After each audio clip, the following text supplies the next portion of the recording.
Welcome to the Who is This Crazy Hag podcast. This is episode 16 and we're headed to Cambodia to soak in some history and observe the forces of nature at work. I think we can all agree Mother Nature, Pachamama, wields impressive power. Just spending a few minutes under a tree can change your mood. Watching animals in nature is one of the things we do, often subconsciously, every day. That insect that scared the crap out of you was just trying to get home to feed the kids. That bird you heard in the tree is looking for a mate so it can hook up later. Seeing amazing things happen in nature always blows our minds.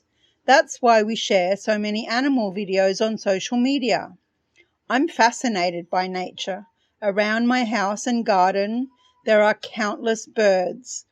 And shout out to the Cornell Labs Merlin Bird ID app for helping me identify all these birds.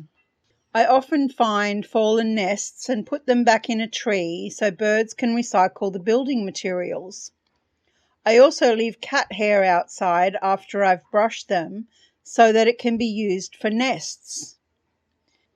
In my garden, there are plenty of iguanas, several species of bats, a variety of snakes, mostly non-venomous, possums, just like Crash and Eddie from Ice Age, and where would I be without my golden orb weaver spiders taking out the mosquitoes? The species of frogs downstairs would fascinate herpetologists, and the sheer numbers of insects, from worms underground to butterflies in the sky, impresses me every single day.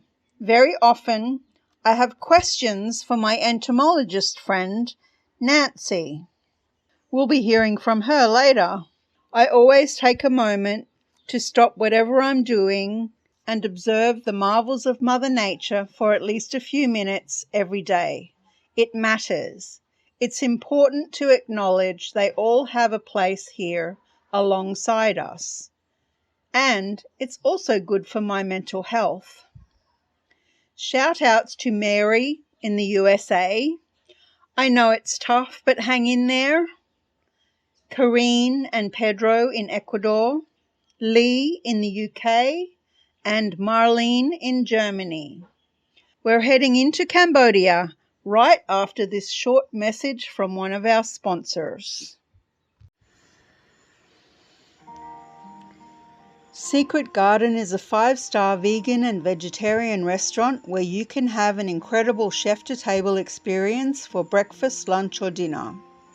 Our chef is an expert in food allergies and intolerances and can cater to any dietary need from gluten, sugar or dairy-free to creating a low FODMAPs menu or catering to any other dietary requirements you have. Stop by Secret Garden for an amazing meal or order online and pick up anytime. Grab a dessert or an ice cream while you're there. Groups are welcome with a reservation and you can discuss a custom-made menu for your event with the chef. Secret Garden has an extensive menu with excellent prices and you won't be disappointed. Mention the Who is This Crazy Hag podcast for a complimentary drink. This story takes place in Cambodia and it's called Wat Butterfly. The bell-shaped steeples of Ankor Wat's ancient temples stretch towards the clouds, letting sunlight into every window, door and crevice in the mottled stone.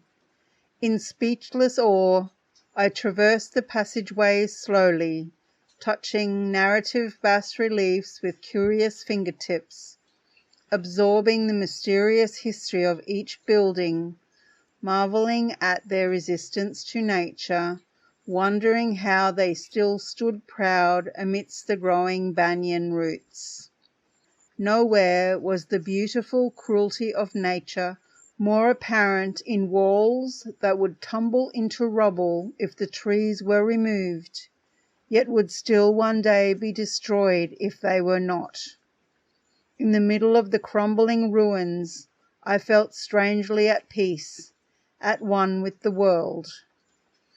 Khmer art adorns each doorway, each lintel, each stone, and the calming faces of the Bayon, rain dripping down their cheeks and off their chins after the midday storm, are an artist's paradise.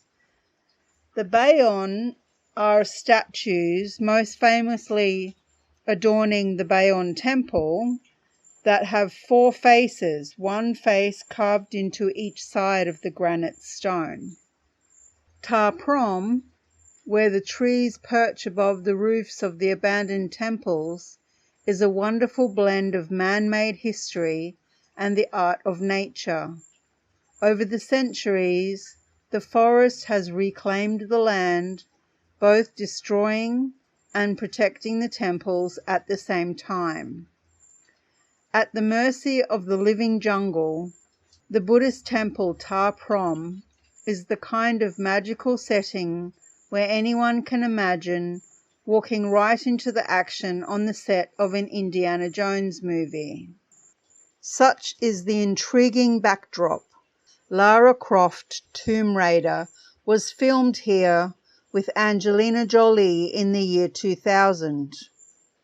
Originally known as Raja Vihara, Monastery of the King, construction on the Bayon-style temple began in 1186 AD, and on its completion in the early 13th century, it was dedicated to the mother of King Jayavarman VII. Ta Prohm's historical and political importance is highlighted in a rare Khmer inscription carved into stone in the ancient temple.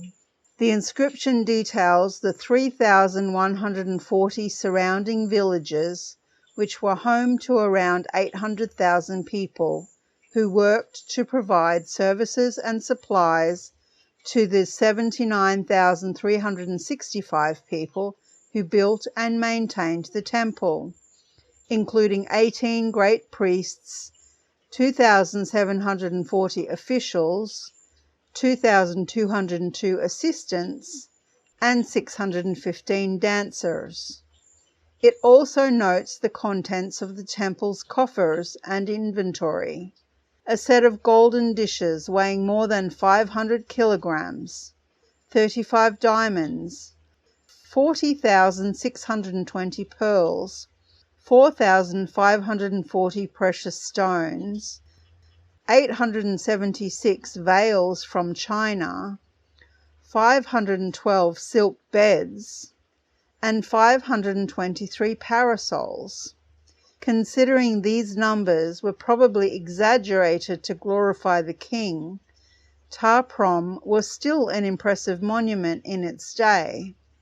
It was abandoned and fell into disrepair after the fall of the Khmer Empire in the 15th century. Due to its isolated jungle location, the sprawling temple has been repeatedly looted in recent years, and many of its ancient stone reliquaries have been forever lost. A reliquary is a treasure chest, basically, filled with valuable historical and sacred items, such as the relics of saints or gemstones, gold and silver, and other precious stones and metals. So they kept their treasures in large stone boxes. By the time I was visiting, all of these things had vanished. Ta Prohm is one of the largest of all the temple monuments to have so far been uncovered in the amazing Ankor Wat complex, and the revealing inscription on its wall also gives historians a sense of the size of the massive temple. The original complex includes 260 statues of various gods, 39 towers with pinnacles, and 566 clusters of residences. When it was built, Ta Prohm was comprised of a series of long, low buildings standing on one level and enclosed by a rectangular laterite wall. Only traces of this wall are visible today, parts of it entangled in the jungle, and some of it lost to looters from nearby villages. The villagers used the stones from the wall to build houses. Some call it looting. In today's world, we'd call it upcycling. The centre of the temple was once reached by a series of towers connected with narrow corridors that were designed to form sacred passages into the heart of the temple. At noon, I took a break from my meanderings and sought shelter under a broad leafy tree. This was a Sharia siamensis tree, considered sacred because one of Buddha's incarnations was, quotes, quotes, allegedly born under a Sharia siamensis. Therefore, it has a symbolic connection to Cambodia's Buddhist culture. In the grass lay a large stone carved with intricate Khmer designs, a fallen section of a temple wall. It was longer than my body and several feet thick. With my day pack as a pillow, I stretched out on the granite slab and enjoyed the shade underneath the enormous tree. From my perspective, I could observe the sun glinting through the rustling leaves and the vast blue sky beyond. Not far above my head, I noticed a large brown and yellow mottled cocoon moving on its branch as it wiggled and wound and wobbled. Eventually, I realized the transformation from caterpillar had taken place and the butterfly was emerging. What great timing! Endless busloads of tourists came and went from Ta Prohm, which took its place on the UNESCO World Heritage List in 1992, making it one of the most visited temples in Cambodia. As local guides eagerly pointed out the apsara hidden within the tree roots, their charges dutifully gasped and snapped vacation shots from every angle. There are apsaras all over the temples at Ankor Wat, and they're usually depicted dancing. Meanwhile, I languished on my private temple stone, and the colourful leopard lacewing emerged from the delicate chrysalis it had so carefully built as a mature caterpillar, sporting handsome crimson, yellow and black stripes, with dorsal and lateral rows of fine black spines. After gorging itself on passiflora as an infant Cethosia cyani, the mature adult was now ready to dazzle the world with its bright tawny wings. Head first, the creature materialized, first sniffing the fresh air before reaching out with both front legs. The darkened cocoon shuddered as the butterfly pushed at its casing, stretching out each leg one at a time, tentatively probing the tree bark with its delicate feet until it pulled itself outside all at once. The cool breeze caressed its slender body, gently tickling the crumpled wings. Outside the temple gate existed another world. Tourists were besieged by relentless armies of small children selling postcards, cold drinks, T-shirts, carvings, etchings and flutes, the purpose of which seemed quite unclear. It's possible one might get an urge to pipe a little tune in the middle of the jungle, but highly unlikely.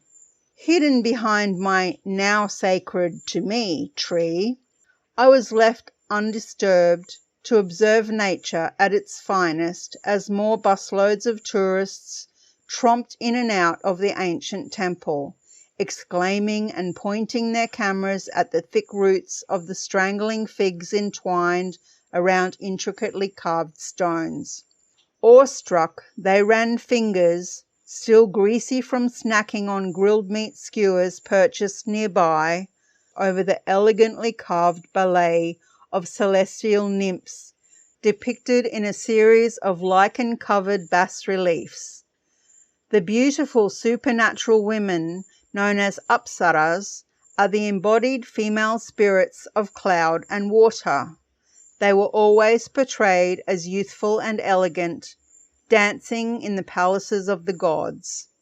All around Ankor Wat, it was common to see the breasts of the apsaras worn smooth and shiny from constant rubbing. An ancient Cambodian fertility rite, still being practiced today. Newly married Khmer men and women visit the apsaras and caress their breasts in the hope their children will be plentiful.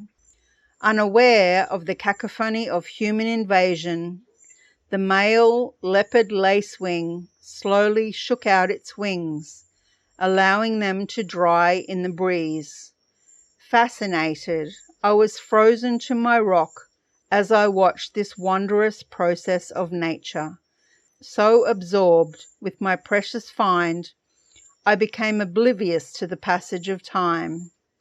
The crumpled wings gradually stretched and straightened, ironing out their own wrinkles as leisurely as a tourist tanning in the bright Cambodian sun.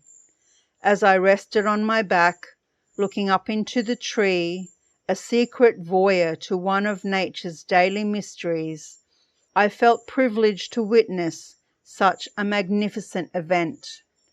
Orange, tangerine, and mandarin glistened on the underside, while darker orange and black marked the inside of the butterfly's drying wings.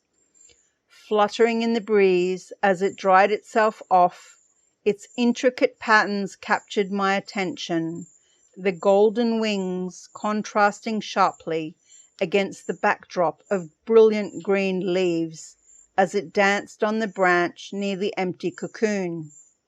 A few practiced flutters unbalanced the lacewing as it taught itself to fly. 2 steps left and 1 forward. It tried again. 3 more steps forward, and the fluttering became steadier, gaining confidence with each passing second. The magnificent leopard lacewing gracefully alighted the branch that had been home for the last few weeks and soared into the azure sky. Just a moment after its first flight began, a crested serpent eagle swooped down and snatched it out of the air. Hey there, love bugs! Welcome to the jungle! I'm Nancy Miarelli, your guide to the ecological and entomological, i.e. bug, wonders of Ecuador. With my master's in entomology and a passion for ecology and conservation, I'm here to take you on an unforgettable adventure through the mega diverse forests and more lush than you may have expected mountainsides of Ecuador. This year, I'm excited to offer 2 unique science-focused tours.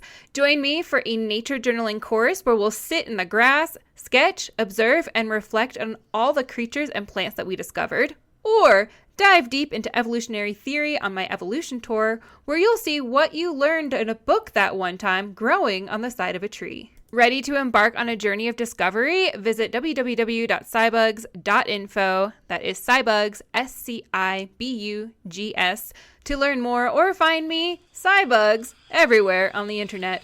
Let's explore Ecuador and all it has to offer together.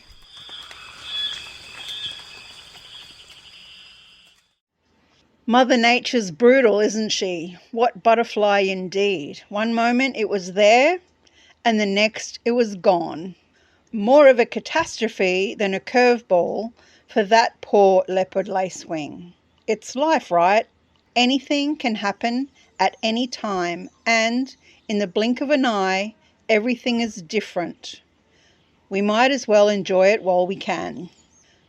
Next week, we're heading to Kerala in India for some antics in and around Cochin. See you then. Do you have any crazy travel stories? What's the most insane thing that happened to you while you were on the road?